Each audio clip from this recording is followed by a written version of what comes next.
మీరేం మాట్లాడతారు? నేను ఈ సందర్భంగా భారతీయ జనతా పార్టీ చేసినటువంటి ఈ కార్యక్రమానికి చాలా సంతోషపడుతూ శుభాకాంక్షలు తెలియజేస్తున్నాం మన మిత్రులు కూడా. వాళ్ళు ఏదో హైలైట్ వేయడం కోసం చేస్తారని కొంతమంది మాట్లాడతారు. అది ఎలా ఉన్నా కూడా నేను ఏంటంటే ప్రజల కోణం నుంచి మాట్లాడటానికి ప్రయత్నించాను. వాస్తవానికి ఇక్కడ నేను కాంగ్రెస్కి వ్యతిరేకంగా మాట్లాడుతాను. అధికార పార్టీ చేస్తున్నటువంటి వైఫల్యాలు కానీ ఏ విధంగా కానీ ఖచ్చితంగా ప్రజలకు అధికార పార్టీకి గ్యాప్ ఉంటుంది. డెఫినెట్ ఉంటుంది. నిజంగా కూడా దేవుడు వచ్చాడ గురించి కూడా అన్ని చేయలేము ప్రజల దగ్గర. ఆ గ్యాప్ ఏదైతే ఉంటుంది, నాయకుడు అంటే ఆ సీఎం హోదాలో కూర్చున్న వాళ్ళు ఏదన్నా మంచి నీట్గా నిజాయితీగా ఉన్నా కింది స్థాయి వరకు ఉంటుందని కూడా గ్యారెంటీ లేదు. సో అట్లాంటి లోపాలను వైఫల్యాలని ప్రతిపక్ష పార్టీలు ఉన్నటువంటి పార్టీలు దాన్ని ప్రశ్నించాల్సిందే. దురదృష్టవశాత్తు భారతీయ జనతా పార్టీ ఈ విషయంలో వెనకడుగు ఉందని మొదటి రోజు నుంచి చెప్తా ఉన్నాను నేను. ఎందుకంటే ప్రజలు భారతీయ జనతా పార్టీ వైపు ఉన్నారు, భారతీయ జనతా పార్టీ నాయకులు ప్రజల వైపు లేరు. ఇక్కడ వచ్చిన దురదృష్టమైన సంఘటన చాలా సార్లు చెప్తున్నాను, నేను అదే చెప్తున్నాను. చాలా సార్లు అధికార పార్టీ ఇప్పుడు మనం చాలా వీడియోలు తీసినా సంఘటనలు తీసినా కూడా బీఆర్ఎస్ వెళ్ళినటువంటి అగ్రెసివ్గా కానీ ప్రతి టైం కోడ్ చేసిన విధంగా భారతీయ జనతా పార్టీ కోడ్ చేయలే. వాస్తవానికి వీళ్ళు ప్రతిపక్షం, వీళ్ళు ప్రత్యామ్నాయంగా ఉన్నారు. ఇది ఈ రాష్ట్రంలో ప్రత్యామ్నాయంగా ఉన్నది ఎవరు? కాంగ్రెస్ వ్యాక్యూమ్ ఫిల్ చేస్తాల్సింది ఉండాల్సింది ఎవరు? వీళ్ళు భారతీయ జనతా పార్టీ. అలాంటి వాళ్ళు క్యాచ్ చేసుకొని ప్రజలకు ధైర్యంగా ఉండి ఎన్ఆర్ చేస్తూ ప్రతి అంశాన్ని చేస్తే ప్రజలకు దగ్గర అవుతారు. కానీ ఎందుకో చాలా దూరంగా ఉన్నాయి. అసలు లేరని కాదు, ఉండాల్సినంత రేంజ్లో అయితే లేరు. ఇప్పటికైనా కరెక్ట్ వేలోకి వచ్చారేమో. సరే, అది అధికార పార్టీ ముందుకు తీసుకొచ్చారు. మంచి కార్యక్రమం అంటే వీళ్ళ తప్పు కార్యక్రమం తీయలేదు, మంచి కార్యక్రమం తీసుకొచ్చారు. ప్రజలకు అడగదలుచుకునేటువంటి తీసుకున్నారు.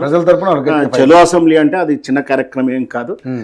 ప్రభుత్వానికి ఒక రకంగా గుర్తు చేస్తున్నట్టు లేదా అంటే ప్రశ్నిస్తున్నట్టుగానే చూడాలి.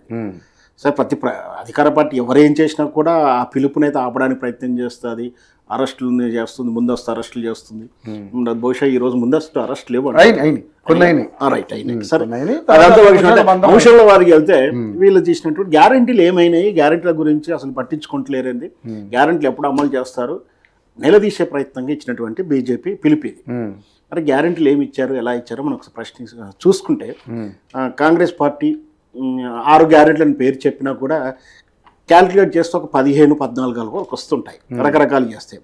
మహాలక్ష్మి పేరు మీద స్త్రీకి 2,500, మహిళకు సిలిండర్కి 500, ఉచిత బస్సు, రైతు టాపిక్ లో భరోసా కింద 15,000, కూలికి 12,000, బోనస్ 500, వడ్డీ లేని రుణాలు, ఉచిత విద్యుత్ 200 యూనిట్లకు, ఇందిరా మిల్ల పేరు మీద 5 లక్షల వరకు, ఉద్యమకారులకు 250 గజాలు, యువత దృష్టిలో ఉన్నప్పుడు విద్యా భరోసా కింద 5 లక్షలు, ల్యాప్టాప్ 2,500, అది కూర్చాము.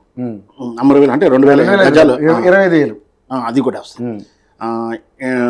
ఇంటర్నేషనల్ స్కూలు, ఉపాధికి ఉపాధికి లోన్లు, యువత పారిశ్రామికంగా ఏమైనా పెట్టుకోవడానికి, చేయూత పథకం కింద పెన్షన్స్ పెంచడం, ఆరోగ్య బీమా, కళ్యాణ లక్ష్మి. ఇకపోతే మరి ఇది 6 గ్యారెంటీలకు ఎందుకు వస్తుందో ప్రత్యేకంగా వస్తుందో కానీ రుణమాఫీ ఈ లెక్కన చూసుకుంటే 15-16 ఐటమ్స్ ఉన్నాయి.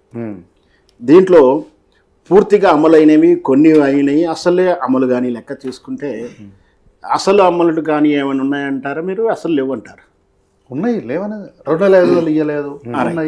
అయితే నా అంచనా ప్రకారం ఫుల్ అమలు అయ్యేది బలవంతంగా తీసుకున్నా, కరెక్ట్ తీసుకున్నా, విమర్శలు వదిలేసినా కూడా, ఎందుకంటే 2%, 10% ఎవరి ఇష్టం వాళ్ళు. ఉచిత బస్సు పూర్తిగా అమలైన పథకం కింద అయితే నేను తీసుకుంటాను. రుణమాఫీ కూడా ఏదో విమర్శలు ఉంటాయి. రుణమాఫీ విషయంలో ఫుల్ అమలైన 2 పథకాలు నేను హానెస్ట్గా చెప్పగలను. నేను కూడా అదే చెప్తున్నాను, ఉండొచ్చు సరే ఎక్కువ శాతంలో తీసుకుంటా. ఇకపోతే సెమిగా అయ్యాయా అంటే వీళ్ళ భాషలో అయినట్టు, బెనిఫిట్ పొందారా అంటే నాకు ఎవరికి రాలేదన్నట్టు ప్రజలు చెప్తుంటారు, ప్రతిపక్ష పార్టీలు చెప్తుంటారు. ప్రజలు చెప్పే కోణంలో ఇదేంటి ఉచిత విద్యుత్ 200 యూనిట్లు పరిపూర్ణం కాల. చాలా అంటే ఇవ్వాల్సిన వాళ్ళకి రావాల్సిన వాళ్ళకి లెక్క క్యాలిక్యులేషన్ చేస్తే వేరియేషన్ బాగా తెలుస్తుంది. సింపుల్గా చెప్పాలంటే వెయిట్ రేషన్ కార్డు ఎంతమందికి ఉన్నాయో విద్యుత్ కూడా అంతే రావాలి. అన్ని మీటర్లకు ప్రామాణికంగా తీసుకుంటే చాలా వేరియేషన్ ఉంటుంది. సార్. అంటే మీరే కదా అన్నారా? నేను చెప్తా 200 యూనిట్లు అంటే నేను చెప్తాను చోట్ల లేదు, అది అమలు అయితే లేదు. నేను 200 యూనిట్లు అంటే పేదవాళ్ళు, తక్కువ మినిమం రెగ్యులర్ డొమెస్టిక్ తీసుకునే వాళ్ళు. వెయిట్ రేషన్ కార్డు ఉంటే జీవన ప్రమాణం కిందగా ఉండంటే సొంత ఇల్లు లేక గుడిసెల్లోనో రేకుల షెడ్లో ఉన్నటోలే కదా. మరి ఆ లెక్కన చూసినప్పుడు అన్ని ఉండాలి కదా, అన్ని యూనిట్లు అంతమందికి బెనిఫిషియల్ లేదని సింపుల్గా చెప్పొచ్చు. రైట్. ఇందిరమ్మ ఇళ్ళ పథకం కూడా అంతే. ఇస్తున్నారా? ఊరికి ఎంతమందికి ఇస్తున్నారు, ఎంతమంది బెనిఫిట్ అయ్యారు లెక్కేస్తే ప్రజల్లోకి వెళ్తే ఇచ్చిన వాళ్ళం ఇంతమంది పక్కకు వచ్చి జన వాళ్ళు రావాల్సిన డిమాండ్ వెళ్తే ఊళ్ళో తెలిసిపోతుంది. ప్రతి గ్రామంలో నా లెక్క ప్రకారం అయితే నేను కొన్ని గ్రామాలు తిరిగిన లెక్క ప్రకారం అయితే ఒక 10-15 ఇళ్ళు అయితే కట్టారు. అవి వాళ్ళకి ఎలా చేశారు అనేది రిటర్న్ బిల్లు ఎంతమంది నేనేమన్నాను సెమీగా, అందుకని చెప్పాను. ఎవరికి ఇస్తారా అనేది పక్కన పెడితే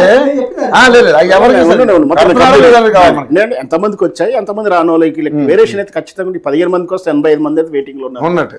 రైట్. అంటే వీలైతే అన్సాటిస్ఫాక్షన్ కదా, వీలైతే పథకాలు రానినట్టుగా లెక్క చేసుకోవాలి కదా. సరే 10 ఉదాహరణ చెప్తాను పర్సంటేజ్ ప్రకారం ఎగ్జాంపుల్ చెప్పారులేండి. సిలిండర్ విషయంలో కూడా కొంచెం విద్యుత్ విషయంలో అంత కాకుండా సిలిండర్ లో కూడా కొంచెం పర్లేదు. అంటే అంత వేకెన్సీలు ఏం లేదు, సిలిండర్ అయితే పర్లేదు వస్తున్నట్టుగానే అయితే పెద్ద కాంప్లైంట్స్ అయితే ఎక్కడ నిన్నట్లేదు. ఇకపోతే ఆరోగ్యశ్రీ పథకం ఇది ఒక బ్రహ్మ పదార్థం. తెలిసినంత వరకు అయితే రాజశేఖర రెడ్డి గారు ఉన్నప్పుడు వరకే సరిగ్గా వెళ్ళింది పూర్తి స్థాయిలో. ఆ తర్వాత కూడా కేసీఆర్ పాలనలో నిర్లక్ష్యం చేయబడింది, పేరుకోపోయింది. ఇప్పుడు ఆరోగ్యశ్రీ అంటే పేషెంట్లు లోపల రానియరు. నువ్వు ఏ పార్టీ పేరు చెప్పినా ఎక్కడ చూసుకున్నా ఉభయ రాష్ట్రాల్లో కూడా ఏ రాష్ట్రం చూసుకున్నా ఆరోగ్య సెంటర్ రాదు. అది ఏదన్నా వాడు అదృష్టం ఉండేవో దురదృష్టం, వాడు హెల్త్ స్కీమ్లు ఇప్పుడు ఈ మధ్య ఏదో ప్రైవేట్ ఇన్సూరెన్స్లు ఉన్నాయి కాబట్టి దాని మీద వెళ్తున్న ఆరోగ్యశ్రీ మీద వెళ్ళడానికి అవకాశం లేదు. ఉన్నాయా అంటే ఆ హాస్పిటల్ పోతే 1-2 ఉంటాయి, ఉన్నాయని వీళ్ళు చెప్పుకుంటారు, లేవని ప్రజలు చెప్పుకుంటారు. సో ఆరోగ్యశ్రీ 10 లక్షల 1 లక్ష అయినా సరే ఆరోగ్యశ్రీతో వెళ్ళడానికి ప్రజలు ఇష్టపడతలేదు. ఆరోగ్యశ్రీ బెనిఫిట్ పొందింది కాంగ్రెస్ ప్రభుత్వం వచ్చిన తర్వాత. ఆరోగ్యశ్రీ వల్ల నాకు లాభం జరిగింది కాంగ్రెస్ రేవంత్ రెడ్డి వచ్చిన కానీ ప్రజలైతే సిద్ధంగా లేరు. అంటే ఈ పథకం కూడా వైఫల్యం జరిగింది. ఇకపోతే ఇప్పుడు 10 లక్షలు ప్రభుత్వం ఇస్తుంది అంటే హాస్పిటల్ రాణిస్తలేదు అంటే సార్ అవన్నీ హాస్పిటల్ తప్ప, హాస్పిటల్ కాదు ప్రభుత్వం తప్పు. ప్రభుత్వం బిల్లు ఎట్లా మాట్లాడితే ఎట్లా నేను చెప్తాను, అది కూడా చెప్తాను. హాస్పిటల్కి ఏముందో మీరు ఇస్తే వాళ్ళు ఎందుకు తీసుకోరు?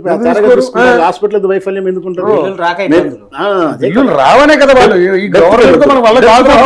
నేనేమో అక్కడ నేను చెప్తున్నా ప్రైవేట్ ఇన్సూరెన్స్ ఏంటంటే తొందర క్లెయిమ్ అవుతుంది కదా. 6 గ్యారెంటీలు వీళ్ళు ఎంతమంది బెనిఫిట్ పొందారు, ప్రజలు ఎంతవరకు అంటే 6 గ్యారెంటీ వైఫల్యం లేదా బెనిఫిట్ పొందలేదంత నేరస్తుతో ఉందని చెప్పి ప్రయత్నం. రైట్. తర్వాత ఇక నో కాడ అసలు ఏం టచ్ అయ్యిందంటే చాలా ఉన్నాయి కదా. మహాలక్ష్మి 2500 పథకం, కూలికి కౌలు రైతులకు ఇస్తాను మూట దేవునికి ఎరక, వ్యవసాయ కూలీలకు 12,000 పర్ ఏటా అన్నారు. ఇస్తున్నారా? ప్రారంభం కాలే. అదే ఇస్తలే మీకు, అదొకటే ఇస్తలే. 12,000 భరోసా రైతు భరోసా 9,000 కోట్లు వేసారా? అన్నారు 9,000 కోట్లు ఏమో వేసాము రైతులకే, వ్యవసాయ కూలీలు, మళ్ళీ కౌలుదారులు వేరే ఉన్నాడు. వ్యవసాయ కూలీలకి రైతులకి ముగ్గురికి అది లేదు. బోనస్ మరి ఇది 500 బోనస్ అయితే మాక్సిమం అందరికి సన్న ఓట్లకి కంపల్సరీ వస్తుంది. చాలా మంది రైతులు మాకు కూడా చెప్పారు. అదే మళ్ళీ ఒక పంటకు రాలేదు, అదే పర్లేదు. వడ్డీ లేని రుణాలు అన్నారు, అది ఎంతవరకు అయింది మనకైతే అంతవరకు. దానిలో కాంప్లైంట్ లేదు, రైజింగ్ లేదు. ఇకపోతే ఉద్యమకారుది పూర్తిగా పోయింది. ఎవరికి 250 అది పోయింది. విద్యా భరోసా కింద 5 లక్షలు మరి ఇంతవరకు అయితే అప్లై చేసుకుని నాకు తెలిసినంత వరకు 1 year 1.5 year అయింది దగ్గర. రాజీవ్ యోగ వికాస కింద అప్లై చేసుకుని ఇంతవరకు ఒక్కరికి కూడా శాంక్షన్ కాలేదు. ఇంటర్మీడియట్ పిల్లలకు ఇంటిగ్రేటెడ్ స్కూల్స్, ఇంటర్నేషనల్ స్కూల్ అంటున్నారు. ఇప్పుడు దాన్ని ఏదో కొంచెం మార్పులు చేసి ఏదో ఆఫర్ ఇస్తున్నారు అని చెప్తున్నారు. కట్టడానికి శాంక్షన్ అయినాయి సార్, అదైతే ఇంకా.